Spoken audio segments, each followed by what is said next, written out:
Jesus. Ashaya izandla enkulu bazalwane. Amen. Asathe thuba sibingelele ubaba nomama umpostoli egameni lika Jesu waseNazaretha. Amen. Ngicela bazalwane ukuthi sikume sibe ngiyasiba honorishe 1 sibonge ngizonitshela mase sisungumani. Sibonge kusukela ngomsombuluko kuze kube umgqibelo indlela abahlele ngayo ivakashi kade zikhona abacula de bekhona kwamanye amabandla izinto ezikanje bazalwane zingqa izivele asisukumeni sibe ngenyawo sibonishe izandla ezinkulu egameni lika Jesu. Amen.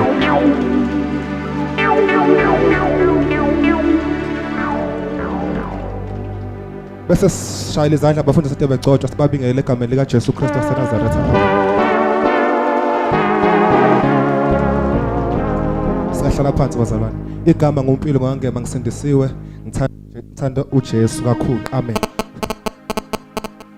Sekuyisona isikhathi sesiqapho bazalwane. Ngicela ukubona ama bread ngiqale ngeRichmond Farm, ikhona Richmond Farm ayisukume ikikize intombi ikikize insizwa ishaya amakhwela egameni lika Jesu Kristu waseNazaretha.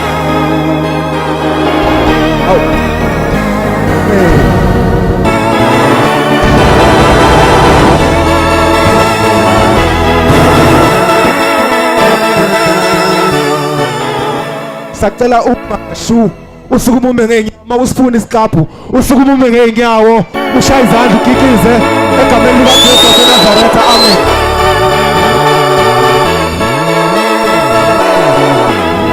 Ikhona imawodi bayikhona imawodi ayisukume ngenyawo bashaya izandla bakikize bashaya amakhwela egameni lika Jesu Kristu waseNazaretha. Amen.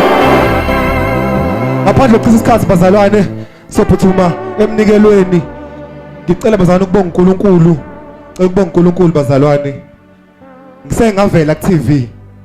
Bakhona abafakazi kwakudlala ibhola bazalwane ukuthi ikhamera yayingaqondile kumina. Ngangiyobuka ibhola emagogo bese ikhamera yangithola. Ngase ngisengihlele ekhaya ngibuka uSuperSport 4 ngayibona ngivela. Kodwa empilweni yami ngangihamba nabo ngixoba bekhona abavelanga kodwa bona. Kodwa empilweni yami bazalwane empilweni yami ngiyaqala bazalwane ukuthi ngibonakala ku TV kubabona kude kanje njengoba kwenzeka. Cela ngishaya izandla ezinkulu. Ikhamera ibheke ngqo kumina shaya izandla kuleyo ndawo. Abane number yasekhaya bebefona besho ukuthi abangibheke. Ngiyavela ku TV egameni lika Jesu Kristu waseNazaretha. Amen. Hallelujah. Bazalwane asinikele ngokuthi ngizokhuluma kancane bese uSisinondumiso ashaya ichorus. Lithi iBhayibheli kwakunendoda ekuthiwa uJoseph yase-Arimathea.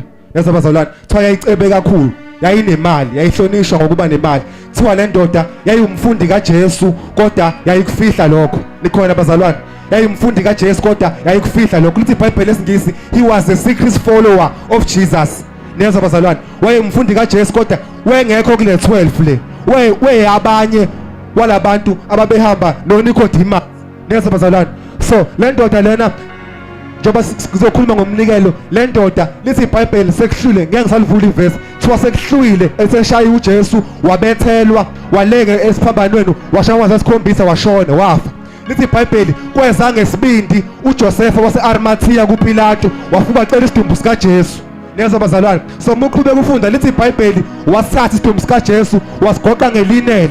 Neza bazalwane wase wasisa ethuneni lakhe kaIsrael bekade kunomkhuba wokuthi umuntu ambele ithuna lakhe ephila.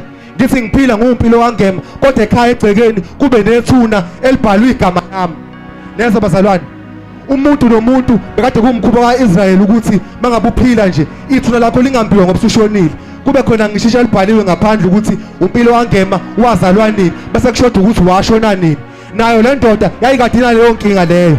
Lithi iBhayibheli yayicebe inayo yonke into. Kuthiwa mangabe ekade mhlawumbe ephuma ku-business meeting ejabulile esayina amadili amakhulu nazo mfakela imali ajabule kodwa meke kwathiwa isikhathi sokuthi ashayise aye ekhaya before angene endlini kuthiwa engadini ngoba ithuna belisengadini kuthiwa engadini into yokuqala beyibona ithuna lakhe elimkhumbuzayo ukuthi kambe usazoshona noma engaba nemali noma engaba nengcebo kodwa leli thuna belukhathaza umoya wakhe. Neza bazalwane until aze ahambe nyonyoba eze uJesu ngelinye ilanga ethi wena lonke nikhathalelo lisindayo lethani umthwalo wenu. washo kulo muntu omunye wababhali nabasadusi wangakwazi ukuyinikela. So lithi iBhayibheli kwathi esebethela uJesu eselenga waya ngesibindi wafika wacela isidumbu sikaJesu wasithatha wasigoqa wase lelithuna lakhe likaJoseph walenza ithuna likaJesu. Nezo bazalwane kuthiwa ngaphandle lalibhala ukuthi Joseph wase-Arimathea, kodwa uJoseph wase-Arimathea eseshonela uJesu wathatha isidumbu sikaJesu wasigoqa ngelilelo wahamba naso waya ethuneni lakhe wafaka isidumbu sikaJesu bese wahamba. Ababengazi babebona ithuna libhala uJoseph wase-Arimathea kwabeka netshe ngaphezulu bayitshela useshonile, kanti akazi ukuthi ngaphakathi akekho uJoseph ekhona uJesu. Alibuka igama lenkosi wathatha ithuna lakhe walinikeza uJesu. Likhona bazalwane, cela ukukhuluma kancane nabantu ababona uhlupheka ngizothi abazi ukuthi kuleyo nhlupheka akukho wena ngaphandle kubhala igama lakho, kodwa ngaphakathi akukho mina athi ohlabelelayo ungena nathi emlilweni. Likhona bazalwane, uyangena eqala akuphakamisa bazothuka abantu bengibona ngihamba ngingakhathazeki kuthiwa yindaba ngoba siyamazi uyintandane, yindaba ngoba siyamazi akanemali, kodwa uzwakale uthi ngicebe kakhulu manginawe Nkosi yami kwenze njani kanye stand into eyodwa ethuneni lami akusekho mina abangithakathayo ithuna lami lokuthakatha akusekho mina sengihamba ngikhululekile indaba ngathatha uJesu ngamfaka ethuneni lami rosibalahoda ngathatha uJesu ngamfaka ethuneni lami ngihamba ngikhululekile bangiseka ngapha nangapha bangizade ngapha nangapha asifitsha asinyakazisa asinavalo asithakatheke. Alibuka igama lenkosi senza into eyodwa sathatha uJesu savala ethuneni. Abadlulayo babona Mpilo onganebazali kanti abazi ngathatha uJesu ngamfaka ethuneni. Akusemina ophilayo kodwa uJesu ophila kimi. Alibuka igama lenkosi wafa endaweni yethu okumele kuhlupheke thina wahlupheka yena, okumele kushawe thina washawa yena. Nikhona ukuthi abazalwane sicela ngoba isikhathi asenaso sivele sithethele uSisinondumiso abiza ama-branch egameni likaJesu Kristu waseNazaretha. Amen. Jesus. Hallelujah.